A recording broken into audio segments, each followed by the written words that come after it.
Ouh, l'alerte drama. Tsitsipas s'est encore fait un meilleur ami hier soir avec ses insupportables pauses pipi. Murray l'a carrément traité de putain de blague et de tricheur. Dans cette vidéo, on va revenir sur ce match absolument électrique, fascinant. On va revenir aussi sur Benoît Paire qui a éclaté un parasol. C'est comme ça, c'est gratuit. Installez-vous confortablement, c'est votre premier digest de l'US Open.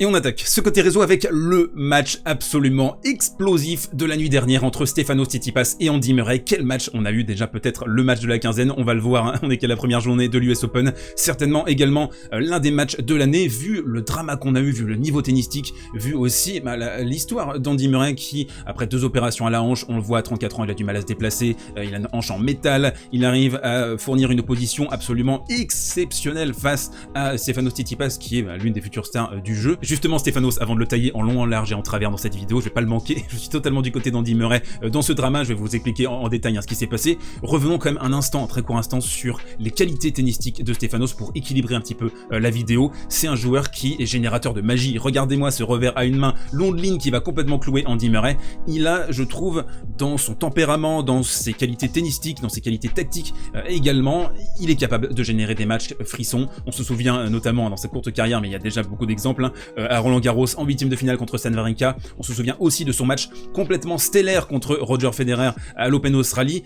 Il a dans sa palette, il a dans son ADN cette capacité à générer ce type de match. C'est un petit peu le Rafael Nadal, je trouve, de sa génération. Il a bien sûr le temps de mûrir, le temps de progresser, le temps de se corriger. On va revenir du coup sur ce drama et sur les propos très durs tenus de la part d'Andy Murray à l'encontre de Stefanos Tsitsipas. Il a dit carrément c'est une putain de blague à la fin de la rencontre quand il rassemblait ses affaires, et également il triche, il a dit ça vis-à-vis de son clan Andy Murray. Donc c'est des propos qui sont très forts, très lourds, très durs. Et également on le voit sur cet article de l'équipe, j'ai perdu tout mon respect pour Stefanos Tsitsipas après ce qui s'est passé, après ces 2 pauses pipi. Alors cette histoire, cette défiance, elle prend racine encore une fois dans ces interminables pauses pipi qui sont décidément au centre de la discussion depuis quelques semaines. On se souvient notamment aussi de Stefanos Tsitsipas qui avait quitté le court à la fin du premier set contre Alexander Zverev lors de leur demi-finale à Cincinnati. Bon, Zverev qui avait dit attention, Stefanos est parti peut-être avec son téléphone. On voyait aussi le papa Apo qui était en train d'envoyer des textos et de passer des coups de fil à ce moment-là. Bon bref, il y avait des suspicions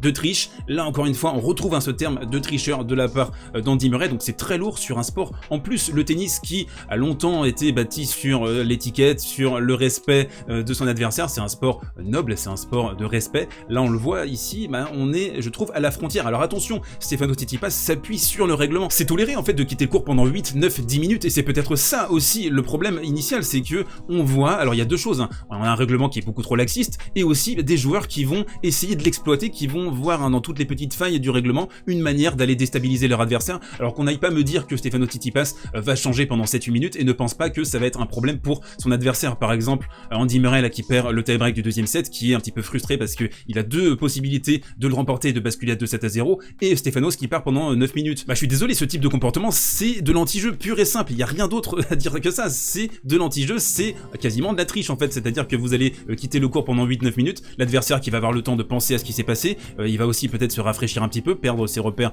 physique, et c'est un joueur de 34 ans, Andy Murray. Il a dit d'ailleurs en conférence de presse, écoutez, moi si je joue pas pendant 8-9 minutes, je vais avoir peut-être des chances de me blesser quand on va reprendre le match dans le 3e set. Donc il y a ça. En plus, Andy dit sur la conférence de presse qu'il s'était préparé à cette éventualité avec son clan, mais il y a rien à faire. Vous êtes en fait prisonnier de l'attente de votre adversaire, et ça finit par vous gangréner le cerveau. Même un joueur aussi expérimenté qu'Andy Murray, qui a affronté le Big 3 à son apex, qui a dû essayer de se constituer un palmarès dans cette ère extrêmement concurrentielle, peut-être l'âge d'or du tennis, qui a remporté 3 grands chelems, 2 médailles d'or, 14 Master 1000, et bien ça finit par te rentrer dans le cerveau de devoir attendre comme ça et de se dire mais qu'est-ce qu'il fout, il se fout de ma gueule en fait le mec, il quitte le court pendant 9 minutes et qu'est-ce qu'il fout en fait, il se change vraiment, il passe des coups de fil, qu'est-ce qui se passe en fait? Et donc je vous pose la question dans les commentaires, est-ce que vous avez vraiment envie que le tennis dérive sur ce côté-là, dérive sur de l'anti-jeu, sur de la triche, sur des joueurs qui tankent au maximum, qui se foutent de la gueule du monde? Disons-le clairement, Tsitsipas se fout de la gueule du monde, des spectateurs, des téléspectateurs, de son adversaire, de l'arbitre, de absolument tout le monde. Est-ce qu'on veut véritablement que le tennis se transforme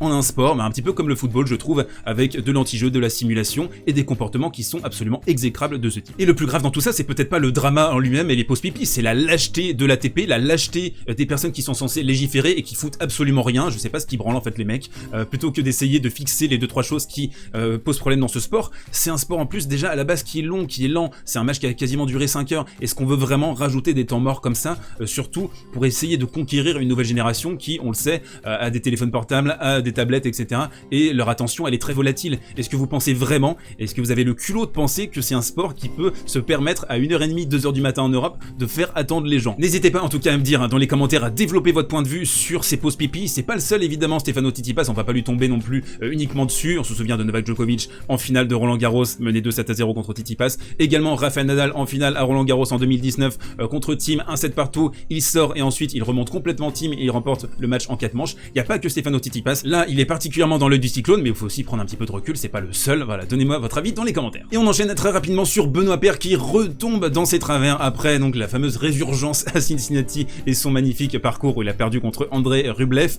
On le revoit péter un câble ici, regardez, une discussion parce que a priori quelqu'un aurait parlé dans les tribunes et il a explosé le parasol, pas le sien en plus, celui de Lajovic, qui est même pas celui de Lajovic en fait, qui est celui de l'US Open. Donc encore une fois un comportement déplacé, limite de la part de Benoît Paire. On croyait qu'on l'avait retrouvé et il retombe dans ses travers. Et on enchaîne si vous le voulez bien avec le coin tactique et donc cette rencontre entre Andy Murray et Stefano Tsitsipas. On va détailler précisément ce qui s'est passé dans cette partie, les points, les clés tactiques précises de la part d'Andy Murray, comment est-ce que l'Écossais a réussi à gêner Stefano Tsitsipas. Et d'abord, on regarde dans le premier set les retours de service. Sur les deuxièmes balles de Stefano Tsitsipas, il a complètement goumé Tsitsipas, notre cher Andy Murray, avec son retour de service et notamment quelque chose qu'il a très bien réussi à faire, c'est profond sur le revers, pousser Stefanos à défendre de ce côté. Donc l'idée derrière cette séquence, elle était très claire, c'était de mettre Stefanos Tsitsipas sur le reculoir, de l'empêcher d'organiser le jeu avec son coup droit sur son deuxième coup de raquette. On le sait, hein, le grec adore envoyer des saucisses en one-two punch et terminer le point rapidement, c'est l'une de ses grandes forces.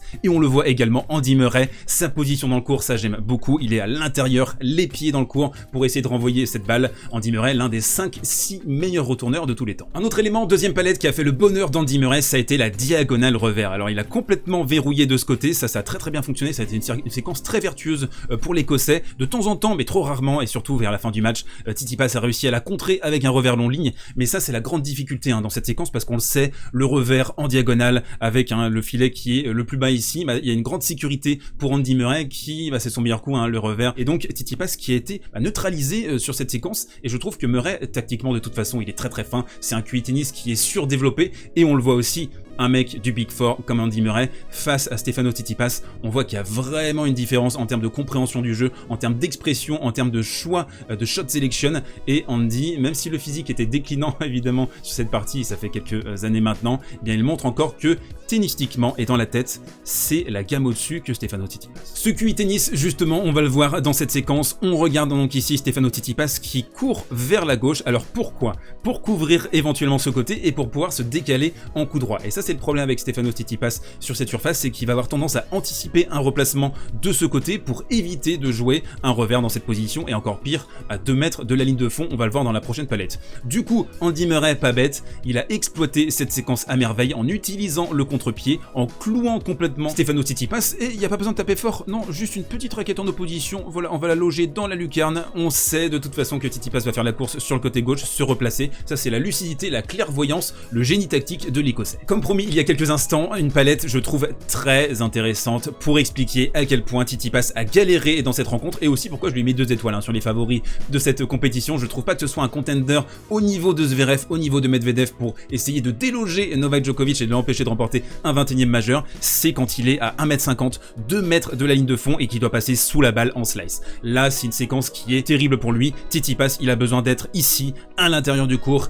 organisé avec son coup droit, essayer d'envoyer des flèches, des saucisses, des merguez pour désarçonner son adversaire. Quand il est dans cette position-là, il est totalement inoffensif. Il n'a pas un slice qui est vraiment gratté, qui flotte dans l'air, comme par exemple Matteo Berrettini, Dan Evans ou Roger Federer par exemple, qui sont capables d'envoyer des slices très bons. Pourquoi pas de les loger ici et de pousser Andy Murray à faire une course vers l'avant pour ensuite, pourquoi pas, dans un deuxième temps, se décaler et aller le clouer de l'autre côté. Ça peut être une séquence intéressante dans cette palette, à partir de cette palette. Mais Tsitsipas, il n'est pas capable de transformer ses séquences, et notamment sur dur, en des situations offensives, en des situations de contre, et ça c'est un énorme problème pour essayer de remporter ce tournoi, parce qu'il va être contraint sur ces rencontres à devoir défendre de ce côté, à devoir slicer, et là bah, c'est du pain béni hein, pour le mec en face. T'avances un tout petit peu d'1 mètre et puis tu vas le clouer ici, terminé, bonsoir, merci, au revoir. Un autre élément stratégique très important dans cette partie qui explique aussi pourquoi Andy Murray a posé des difficultés à Stefanos Tsitsipas, au-delà du fait que le grec a été un petit peu moyen dans le début de la partie, ça a été ses séquences vers l'avant, 35 montées au final pour l'écossais dans cette partie. Ici on va avoir un service extérieur suivi d'une accélération en coup droit et une montée quasiment tout le temps sur le revers de Stefanos Tsitsipas qui va enclencher ici un horrible revers Baduf sur ce passing, et c'est ça que j'aime beaucoup dans cette séquence, c'est la question que pose Andy Murray à chaque fois à Stefanos Tsitsipas: est-ce que tu vas réussir à tirer ce passing croisé, court croisé avec ton revers? La réponse très souvent a été non, et encore plus difficile d'aller se loger dans le long de ligne. Donc on le voit, Andy Murray qui a été très lucide, qui a exploité les défauts structurels de la part de Tsitsipas, et ça, bah, ça pourra donner peut-être des leçons aux futurs adversaires du grec. Et on enchaîne avec la reco du jour et un rendez-vous à ne pas manquer tout à l'heure à 17 h sur ma chaîne Twitch, le nouveau daily de l'US Open jour 2. On va revenir sur le programme de la journée qui arrive, également sur les événements de la nuit dernière avec notamment le Murray Tsitsipas. On va pouvoir en discuter tous ensemble. N'hésitez pas à passer. Pour les autres, on se retrouve demain pour un nouveau digest. D'ici là, portez-vous bien, prenez soin de vous et mangez des burgers.